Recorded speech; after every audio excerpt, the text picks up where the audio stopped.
Alright guys, as promised, here is, well, let's call it Schmodulus 2.0. I've got it mostly reassembled. It's in working condition at the moment. No battery in it, of course, but she is fully functional. Ooh, that didn't feel good.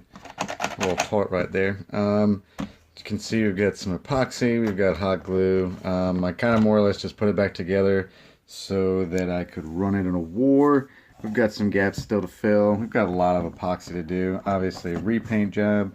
Got some trimming to do. The tack rail here is not sitting as flush as I'd like on either side. You can see it's kind of bowed there a little bit at the end.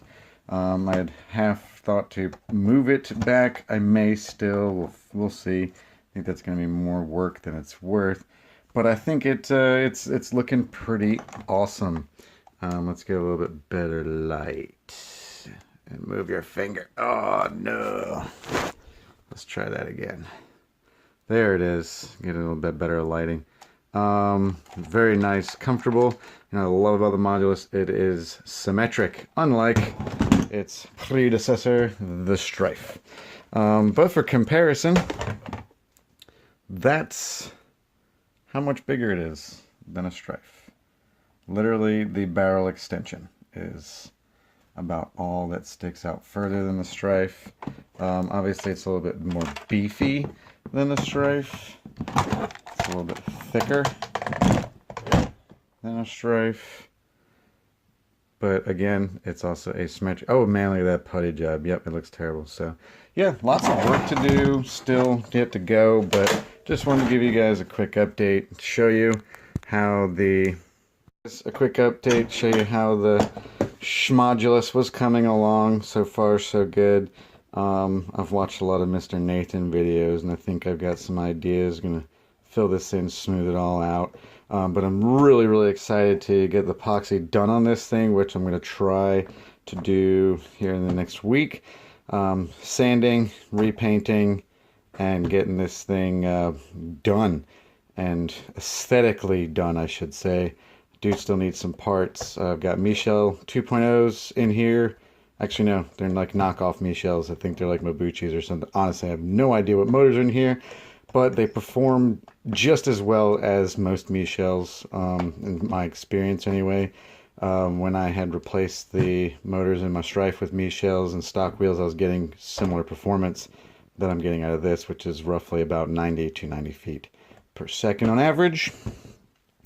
But yeah, I think it looks really cool. I thought about possibly cutting this off, but I think it's got like fangs on the front, which look pretty cool. So I think I'm going to keep that. Don't have a name for it yet. It won't be Modulus anymore. And then I'm potentially thinking about maybe engraving in a new name here. Who knows? I've got lots of plans for this thing. High hopes for it anyway. I need to lop this off and hopefully get the tack rail inserted back in there. So yeah, lots of work left to do, but it's coming along, and I think it looks awesome. So let me know what you guys think in the comments below. Any critiques or what you might do differently, or I have another one, you know, I can still potentially cut up. But this was actually a lot of fun, and the way that I did it made it a lot easier, and I'll eventually go through that process with you guys once everything has been painted, epoxied, and I gotta replace the micro switch is what I'm about to do now, and then lots of epoxy, lots of sanding, lots of epoxy, lots of sanding, lots of epoxy, lots of sanding, and then a paint job. So I don't even know what I'm gonna do with the paint job. So if you got a color scheme, I love lime green. It's one of my favorite colors. Not quite this yellow, more of a fluorescent green, I should say. So we'll see how it goes. But yeah, just stay tuned for more. I know it's been a while since we've updated you on this one, but you know, it's life happens, unfortunately. And you know, we get well, I haven't been modding as much as I want to, and hey honey, you're home. So that's it. See you guys later. Bye.